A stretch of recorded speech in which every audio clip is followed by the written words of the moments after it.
द्रौपदी कहती है गोविंद तेरी कृपा से सब काम हो रहा है, दया कर दी प्रभु। दुशासन हार गया।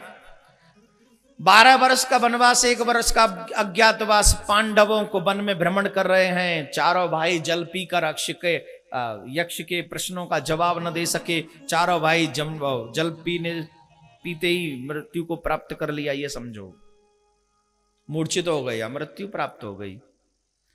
धर्मराज जब आए तो यक्ष ने पूछा पहले मेरे प्रश्नों का जवाब दो तब पानी पीना। बोले आज्ञा करे। बोले एक बात बताओ, सूर्य को प्रकट कौन करता है? जवाब मिला ब्रह्म। अस्त कौन करता है? धर्म। इस दुनिया में सबसे सुखी जीव कौन है? ध्यान से सुन लें, सभी एकाग्रचित होकर सुने। आप सुखी हैं, जितने लोग यहां बैठे हैं वो सुखी हैं। नानक दुखिया सब संसार, सोई सुखी जिन नाम आधार। इस संसार में कोई सुखी नहीं है, सब दुखी है।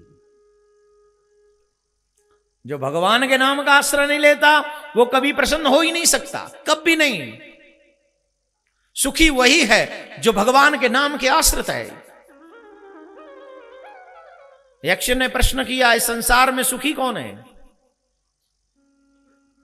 बोले महाराज 2 वक्त की रोटी पत्नी के हाथ की बनाई हुई मिल जाए और जिस पर कोई कर्ज ना हो,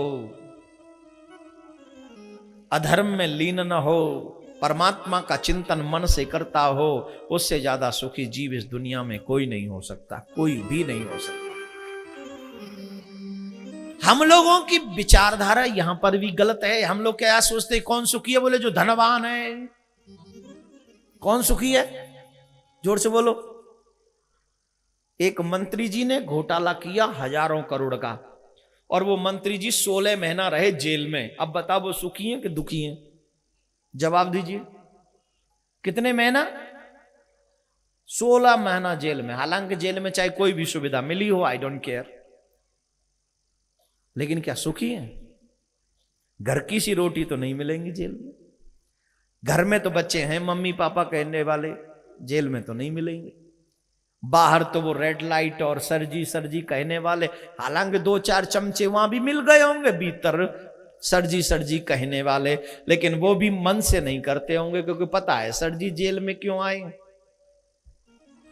गरीब कन्याओं की शादी कराकर तो नहीं आए सरजी, है? बोलो क्यों आए सरजी जेल में? दान दे के आए? सरजी बहुत बड़ा भागवत का ज्ञान यज्ञ करा के आए?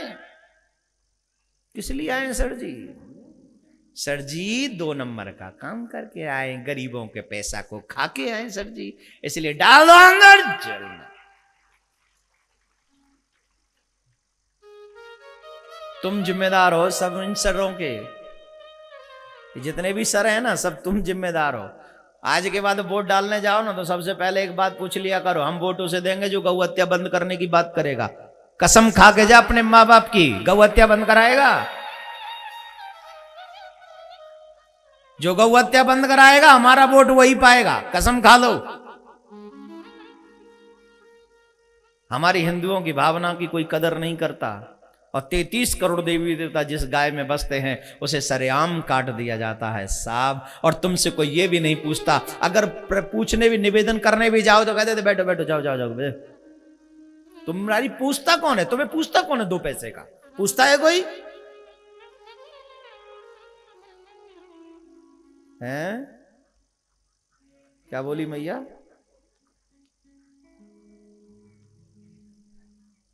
कौन देख रहे हैं यहां पे?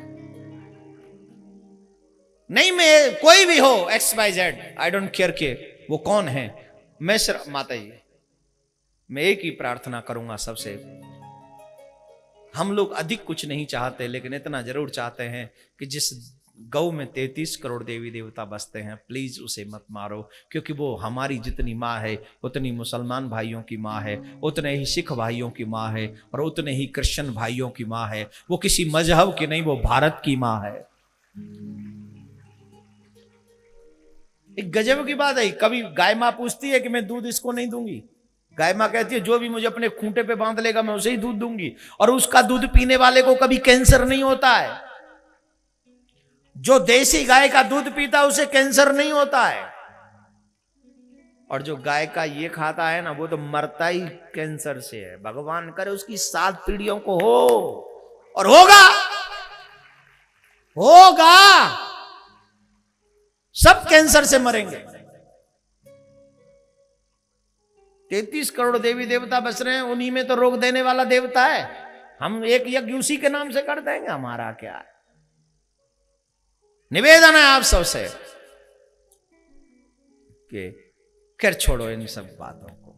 अब ये ऐसी बातें हैं जब यहां आ जाते हैं तो फिर हृदय भी दुखित हो जाता है, परेशान हो जाता है कि कैसा ये भारत है जिस भारत में गौ माता सुरक्षित नहीं है। तो मेरे भाई बहन, बार बार पग पग पे पांडवों की रक्षा करने वाले भगवान श्री कृष्ण हमेशा उनकी रक्षा करते आ रहे हैं। एक बार की बात है, पूछा सबसे ज्यादा सुखी कौन है? यक्ष से पूछा, यक्ष ने धर्मराज से, कौन है? बोले महाराज वही सुखी है जो हर स्थिति में जिसपे कोई कर्ज न हो, घर में आए हुए साधु को भोजन करा सके और परिवार को 2 वक्त की रोटी आराम से दे सके, वो सबसे ज्यादा सुखी है। करोड़पति अरबपति सुखी नहीं है साहब। आप, मैंने एक व्यक्ति को देखा, वो पहले वो इंजेक्शन लगाते फिर बाद में रोटी खाते। अब ये पैसा किस काम का बताओ?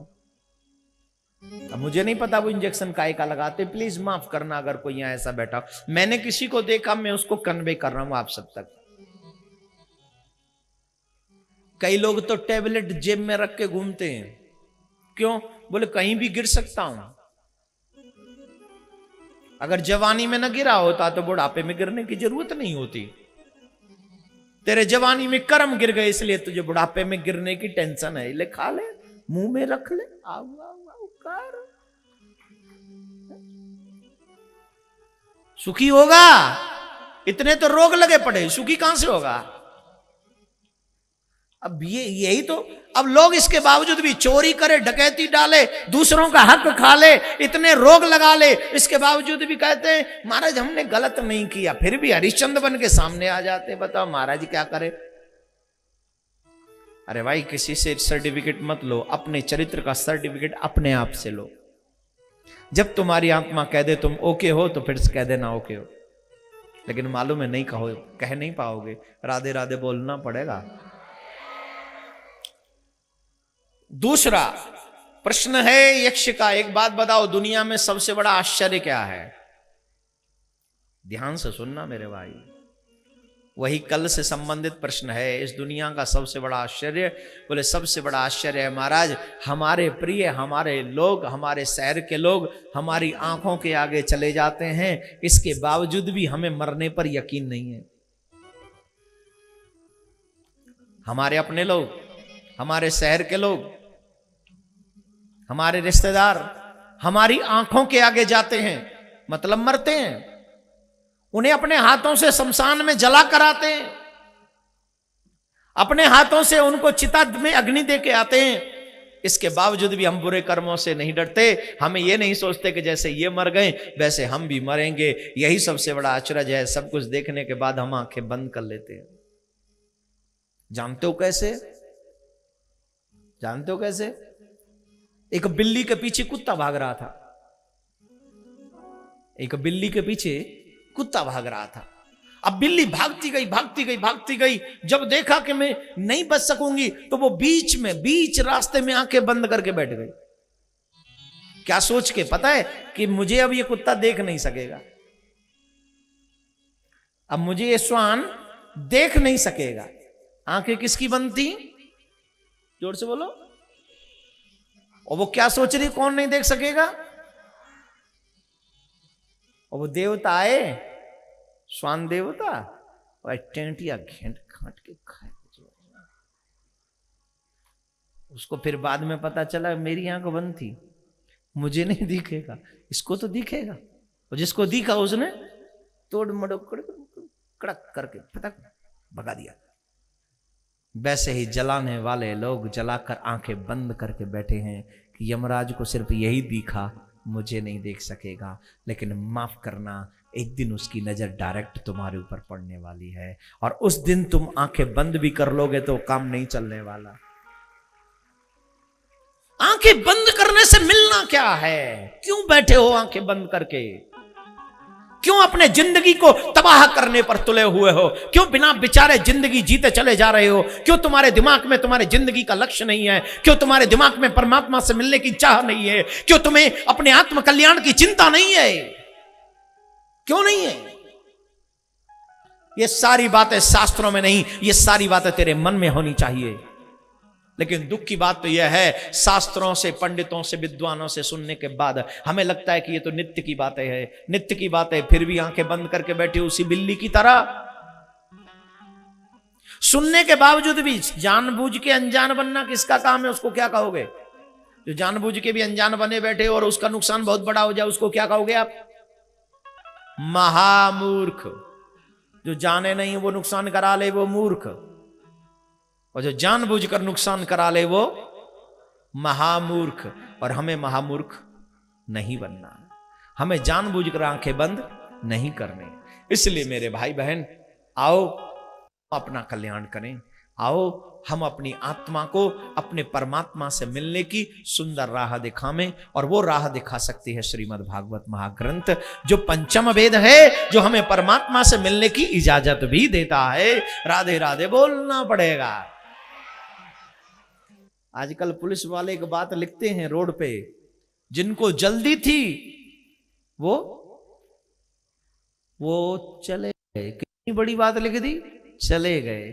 और हमें जाने से पहले, जाना तो सबको है, लेकिन जाने से पहले कुछ करके जाना है। और करने के लिए जल्दी नहीं, समय चाहिए। क्या चाहिए? समय चाहिए। और आपको उतना समय देना पड़ेगा जितने समय तक ठाकुर जी की कथा होती रहे। फिर जाएंगे तो सही, लेकिन हंसते हुए मुस्कुराते हुए ठाकुर के धाम जाएंगे। राधे राधे बोलना पड़ेगा जोर से।